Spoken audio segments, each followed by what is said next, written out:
What happens when a global superstar who built her career on intellectualism and activism sits down on a show where controversy is the house specialty? Tonight, we uncover how a polite interview with Graham Norton turned into an all-out televised disaster as Emma Watson's patience shattered under the studio lights. Stick around because this showdown only gets hotter. It started as a charming chat and ended in chaos. Before you judge, hear every biting word that pushed Emma Watson over the edge. This isn't just another celebrity interview. It's a celebrity reckoning. The studio was buzzing with excitement that night. The famous red sofa glowed under the lights. The audience murmured in anticipation. And Graham Norton was in his element, sipping water, checking his cards. That trademark mischievous grin plastered across his face. Everything was set for another entertaining evening. When Emma Watson walked onto the set, the cheers were deafening. Dressed in a chic yet comfortable pantsuit and a simple white blouse, her usual blend of intellectual and fashionable, Emma smiled and waved, giving that familiar, confident grin that had charmed the world for years. She shook hands with Graham, then slid into her seat at the far end of the sofa. "Emma Watson," Graham said warmly, adjusting his cards as the applause faded. "It's not often we get a true Hollywood icon on this sofa. How are you, love? How's life treating you these days?" Emma chuckled politely. "I'm good, Graham, thank you. Busy, lots of work with my activism, trying to just live a little more privately these days." The audience clapped again. Graham nodded thoughtfully, his eyes glinting. "Ah, yes, privacy," he mused. "We'll get to that later because I imagine privacy is hard when the whole world knows your name. But for now, let's talk about your latest projects. There's a new film coming out soon, isn't there?" Emma smiled slightly and nodded, explaining the importance of storytelling and giving underrepresented communities a voice. She spoke eloquently, and the audience nodded approvingly. For the first 5 minutes, everything was smooth. Graham threw in a few light-hearted jokes. Emma played along. Laughter bounced around the studio, but then Graham's questions started to lean sharper. "So," Graham began, his smile still friendly, but his tone just a little more pointed. "You and your decision to step back from acting. Or is it stepping away or sipping out? I lose track. What exactly would you call it?" Emma's jaw stiffened slightly, though her smile remained. "I just wanted to focus on my family and my own work. That's all. No big mystery." "Of course," Graham said lightly. "But you do realize it looks to everyone else like you ran away. One day a leading lady, the next, well, an academic with a UN speech. Was that always the plan?" The audience chuckled, unsure if they were supposed to. Emma's expression tightened. "It's not running away if you're leaving something toxic behind," she shot back quickly. Graham raised his eyebrows but maintained his composure. "Ah, toxic," he echoed, tapping his cards. "That word comes up a lot when people talk about you. Toxic press, toxic studio culture, toxic expectations. Is there anything about Hollywood you did like?" Emma leaned back and crossed her arms, her tone noticeably colder now. "That's not a fair question. I served my craft for years. But when it started hurting the people I love, it was time to go." "Hurting?" Graham pressed, still smiling, but with a glint in his eye. "Because of the press or because of the industry itself?" Emma's voice dropped half an octave. "Both." The temperature in the room shifted slightly. The audience sensed something building. Graham, unfazed, flipped to his next card. "Well, on that note, let's talk about your activism. Many people felt you never quite fit in with the feminist movement. Some even say you went in with an agenda. How do you respond to that?" Emma's smile was gone now. She stared straight at Graham and said very flatly, "That's nonsense and frankly a ridiculous question." Graham gave a little laugh and held up his hands. "No offense intended. I'm just asking what's already out there. These are the things people say." Emma leaned forward slightly. "Maybe people shouldn't say things they know nothing about." A ripple of unease moved through the audience. Graham sensed it too, but he wasn't backing down. Of course," he replied smoothly. "But let's be honest, you moved halfway across the world, cut ties with your previous life, and yet you still keep popping up on magazine covers and TV screens. If you wanted privacy so badly, why not just fade quietly into the background?" That was the moment Emma's calm veneer began to crack. She let out a short laugh, but it wasn't warm. "You really don't get it, do you?" she said, her voice laced with irritation. Graham tilted his head slightly. "Oh, I think I get it, but I'm curious to hear you explain it." Emma's eyes flashed. "It's not about disappearing, it's about controlling the narrative. Telling our story before people like you twist it into something ugly." Graham sat back, fingers steepled. "Ah, so we're the problem." Emma didn't answer. The tension was palpable now. The audience was still. The cameras were rolling, every pair of eyes locked on the two people as the temperature in the studio seemed to rise degree by degree. And this was only the beginning. The audience didn't dare breathe.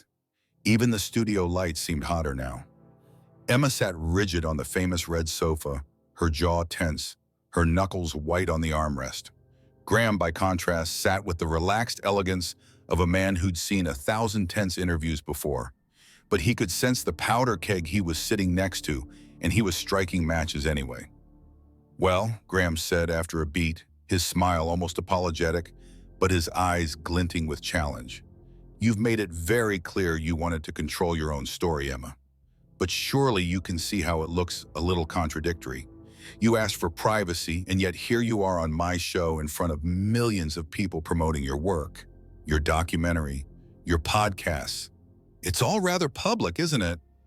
Emma's lip curled ever so slightly. "There's a big difference between telling your own story and letting tabloids lie about it." "Ah," Graham mused, leaning forward slightly. "But doesn't telling your story invite scrutiny?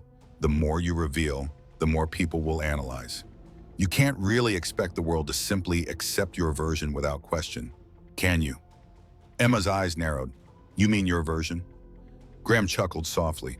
"I don't have a version, Emma. I just have questions." There it was, a flash of red in Emma's cheeks.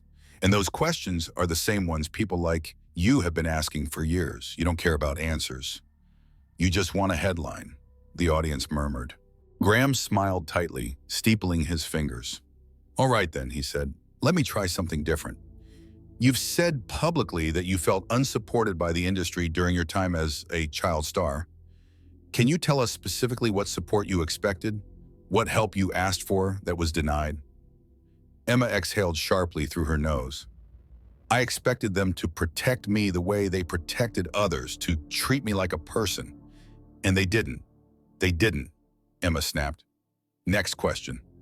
Graham raised an eyebrow but continued, flipping to the next card. "Very well. You've also said that sexism played a large role in your decision to leave Hollywood.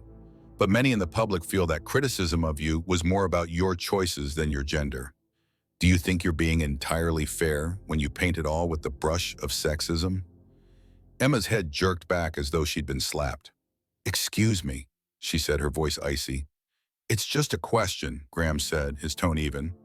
"Some feel you've used accusations of sexism to silence legitimate criticism. Do you see how that might come across?" Emma leaned forward now, her voice rising. "No, Graham. What I see is someone trying to justify bigotry because it's dressed up as opinion." The audience gasped at the sharpness of her tone. Graham didn't flinch. "Of course," he said calmly. "But isn't it also dangerous to assume that every negative comment is rooted in sexism? Sometimes people simply don't like you or your choices. That's not necessarily prejudice, is it?" Emma was glaring now. "You're walking a fine line, Graham. A very fine line." Graham's smile tightened into something colder. "I'm walking the same line I walk with every guest, Emma. I ask questions the public wants answered. If those questions upset you, perhaps that says more about the answers than about me." The air between them was electric now. The other guests on the sofa had shrunk into the shadows, visibly uncomfortable. Even the audience, so loud and lively at the beginning, was hushed now, hanging on every syllable. "All right," Graham continued after a long pause. "Let's move on. You've described the film industry as an institution. Some would say that sounds rather impersonal for your own creative home. Do you feel there's still love there, or is it just duty and obligation at this point?" Emma's nostrils flared. Her fingers dug into the sofa cushion. "I love my craft," she said slowly, her voice low and tense. "But love isn't enough when loyalty only goes one way." "Interesting," Graham murmured. Do you think they feel the same about you? That you've been disloyal to them? Emma turned sharply toward him. You don't know them. You don't know me, so don't pretend you understand. Graham's tone stayed smooth as silk. I'm only asking what millions of viewers are already thinking. Emma shook her head, a bitter laugh escaping her lips. You're not asking, you're accusing. That's what you do, isn't it? Dress up mockery and judgment as entertainment. Graham's smile flickered. Entertainment and journalism aren't mutually exclusive, he replied softly. Emma's voice rose a notch, her composure beginning to crack. You think this is journalism? You think dragging people onto your sofa and picking them apart like they're animals in a zoo is journalism? Emma, Graham began, but Emma cut him off, her voice sharp now, slicing through the studio silence. No, don't Emma me. You sit there with your cards and your smirk, and you think you can just toy with people. You think because you make people laugh, you're not hurting anyone, but you are. You're just too smug to see it. The words hung in the air, the silence deafening. For the first time all night, Graham's expression hardened. He leaned forward slightly, his eyes locking onto Emma's. And you, he said evenly, his voice quiet but edged with steel. Think because you've suffered, you're beyond reproach. But you're not. You came here knowing the questions that would come. And now you're proving exactly why people think you can't handle them. Emma froze, her eyes blazing, her breath coming faster. The audience sat in stunned silence, the tension thick enough to cut with a dull knife. Emma's hands trembled slightly in her lap, and for a brief moment, it looked like she might walk off right then. But instead, she stayed for now. For a few seconds, the entire studio was frozen. The audience sat wide-eyed and silent, the air thick with unease. The cameras kept rolling, capturing everything. The tightness in Emma's diapo, the faint glimmer of challenge in Graham's eyes, and the awkward, almost frightened expressions of the other guests on the sofa who looked like they wanted to melt into the cushions. Emma's breathing was audible now, shallow but quick. Her posture was rigid, her hands clenched so tightly her knuckles were white. Graham, in stark contrast, leaned back in his chair with calm precision, his fingers steepled in front of him. The silence was broken when Graham gently said, "You seem upset." The words were soft but sharp, like a surgeon's scalpel. Emma's head snapped toward him, her eyes blazing. Upset? You think this is upset? You sit here, Graham, making veiled jabs at me, at my work, at my choices, and you think I don't notice? You think I don't know exactly what you're doing? Graham's expression didn't change. And what exactly am I doing? You're turning me into a spectacle, Emma hissed. That's what you do. That's what this show does. You bring people here, make them feel welcome, then cut them down for sport, all while pretending it's just a bit of harmless fun. Graham tilted his head slightly, his voice still measured. And you came anyway, knowing all that. The questions seemed to strike Emma like a physical blow. She blinked hard as though trying to compose herself, but the anger didn't fade. I came because I thought maybe you'd be different, she spat. Maybe you'd treat me like a human being, not just another headline. Graham's smile hardened, though it never reached his eyes. I've treated you exactly like every other guest who sat here. Nothing more, nothing less. You're the one who seems to think the rules shouldn't apply to you. Emma's fist clenched on her knees. Oh, don't give me that sanctimonious nonsense, she snapped. You think you're better than the tabloids just because you say it with a laugh, but you're not. You're worse. At least they're honest about what they are. The audience let out a collective murmur at that. And some gasping softly. Graham's brow furrowed, his tone sharpening ever so slightly. Worse. You're accusing me of being worse than the papers that hounded your peers to their breaking point. Is that what you're saying? Emma shot to her feet, her face flushed with rage. Don't you dare bring my peers into this, she shouted, her voice echoing across the studio. Don't you dare. Even Graham leaned back slightly at the sudden eruption. The other guests froze, their eyes darting between the two people. Emma, Graham said after a moment, his voice even, but with an unmistakable edge. You've spent years invoking their names when it suits your narrative. But when someone else does it, Suddenly, it's off limits. That's a double standard, isn't it? Emma's chest heaved as she glared down at Graham. You don't know what you're talking about, she said through gritted teeth. Then explain it to me, Graham pressed, still seated, still calm. Help me understand. Help the audience understand. You keep saying you want your truth to be heard, so tell it. But don't stand there and accuse everyone of bad faith just because the questions are hard. Emma laughed bitterly, shaking her head. You think this is about hard questions? You think this is journalism? This is just another circus. You don't care about answers. You don't care about truth. You just care about how many people tune in to watch me squirm. Graham's lips pressed into a thin line, but he didn't look away. That's an interesting theory, he said quietly. But the only one making you squirm is you. That was it. Emma's composure finally broke. Her voice rose to a near shout, her accent sharper than ever. You think this is a show, don't you? You think this is all just good fun? You think People's Lives, My Life, is just entertainment for you to poke at and laugh about? Well, congratulations, Graham. You've gotten what you wanted. She took a step closer to the host desk, her face twisted with fury. But let me tell you something. This isn't just some joke. This isn't some game. You're playing with people's lives and you don't even care. You call yourself a host, a journalist, whatever, but you're just another bully with a microphone and an audience. The audience was dead silent now. Not even a cough, not even a whisper, just the faint hum of the studio lights and the sound of Emma's ragged breathing. Graham's eyes narrowed, and for the first time all night, his voice carried a chill that cut through the air. If that's how you feel, Emma, then perhaps you shouldn't have come because nobody forced you into that chair. You chose to sit there. You chose to speak. And now that the questions don't suit you, you are calling me a bully. Emma leaned across the desk, her voice dropping to a venomous whisper, though the microphone still picked it up clearly. You don't deserve to sit there. You don't deserve to talk about people like me. You're a parasite. You invite people here just to humiliate them, to make them look small so you can feel big. The words hung in the air, heavy and bitter. Graham didn't flinch, though his jaw tightened.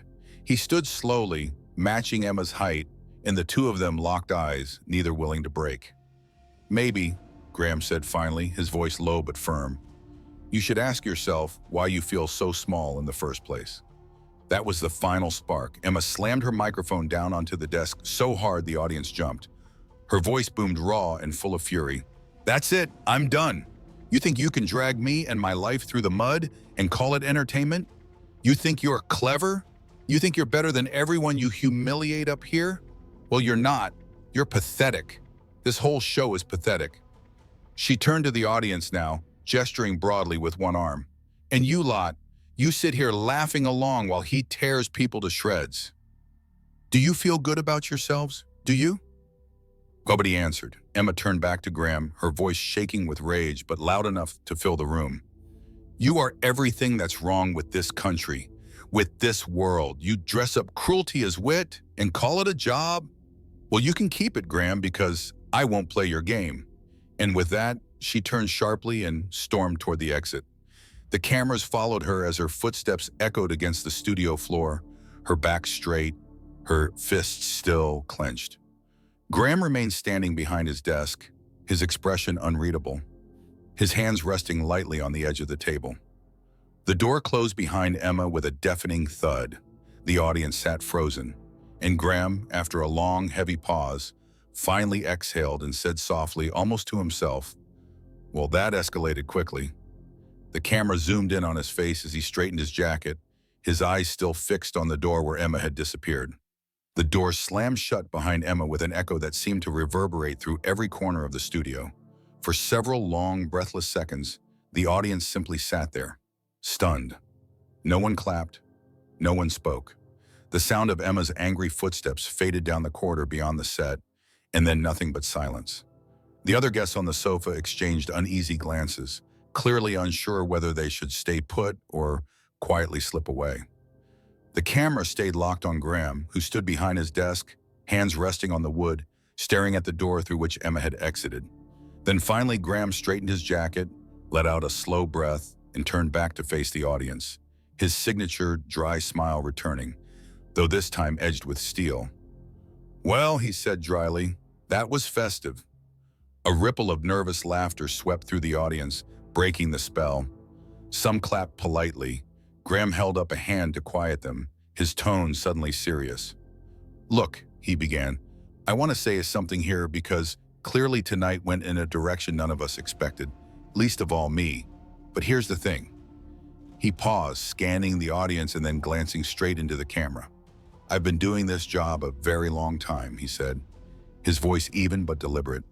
"And in that time, I've had everyone on this sofa, rock stars, presidents, prime ministers, actors, authors, saints, and sinners. Some of them charming, some of them difficult, all of them human." He tapped the desk lightly. "And what we do here on this stage is ask questions. Sometimes they're easy questions, sometimes they're hard, but they're questions people deserve to hear answered. That's not bullying, that's not cruelty, that's conversation. And if a guest can't handle that, perhaps they shouldn't agree to sit in this chair." The audience broke into scattered applause, though Graham waved it down with a faint smile. "I have nothing but sympathy for Emma's struggles," he continued, his voice softening just slightly, "for what she went through as a child star and what she continues to endure. But sympathy," he added, his tone sharpening again, "doesn't exempt anyone from scrutiny, especially when they voluntarily put themselves in the spotlight." He leaned forward now, his eyes glittering. "Because make no mistake," he said, "that wasn't me attacking her. That was her attacking herself. What you just saw wasn't cruelty from me. It was a person so determined to control the narrative that she couldn't stand being asked the simplest questions about it. And that says more about her than it does about me." The audience murmured in agreement, some even clapping again, louder this time. Graham's gaze drifted to the floor for a moment, then back to the camera. "And to Emma, if you're watching this later, I wish you and your family nothing but peace. But if you come here to tell your story, don't expect me or anyone else to just nod along and smile, because that's not honesty. That's theater. And this show is not theater. This is a conversation." He gave a faint shrug, then sat back down in his chair, picking up a cue card. "Well," he said, his signature wit re-emerging to lighten the mood, "that was Emma Watson, everyone, for about 15 minutes. Anyway," the audience laughed, this time more freely, the tension finally breaking. "Coming up next," Graham said, glancing at the other guests, still seated on the sofa, who were now visibly relieved, "we'll be joined by someone who doesn't mind answering questions, or at least hasn't stormed off yet." The camera pulled back slightly as Graham chuckled softly to himself, shuffling his cards as if nothing had happened, though the slight smirk on his face said otherwise. But then he looked straight into the lens one last time, his eyes narrowing playfully. "And for anyone at home who's upset by what you've just seen, don't be," he said, "because the truth has a way of coming out, whether you like it or not. And tonight you all saw it for yourselves." He leaned back, spread his arms casually, and let the studio lights shine down on him as the applause swelled around him once more. And there you have it, the unforgettable night Emma Watson stormed off the Graham Norton show, leaving a stunned audience and a host who refused to back down.